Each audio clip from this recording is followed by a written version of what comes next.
आशियातील सर्वात लांब झोजिला बोगदा प्रकल्पानं आज एक महत्त्वाचा टप्पा गाठला। या निमित्तानं आयोजित कार्यक्रमाला केंद्रीय मंत्री नितीन गडकरी सोनमर्गमध्ये उपस्थित राहणार आहेत। श्रीनगर आणि लडाखला बारमाही रस्त्यांनी जोडणारा झोजिला बोगदा प्रकल्प आज 13 किलोमीटरहून अधिक खोदकाम केल्यानंतर बोगद्यामध्ये ब्रेकथ्रू साधल्यामुळे एक महत्त्वाचा टप्पा गाठला जाणार आहे।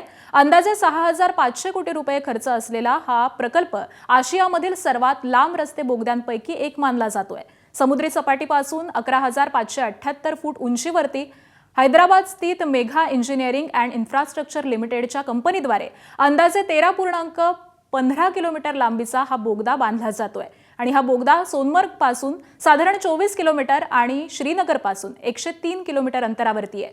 केंद्रीय रस्ते वाहतूक आणि महामार्ग मंत्री नितीन गडकरी या कार्यक्रमाला उपस्थित राहणार आहेत आणि तीच ही सोनमर्गमधून दृश्य आपण पाहतोय। आज या बोगद्याचा ब्रेकथ्रू केला जाणार आहे आणि एक महत्त्वाचा टप्पा गाठला जाईल आणि त्याचीच ही दृश्य पाहतोय।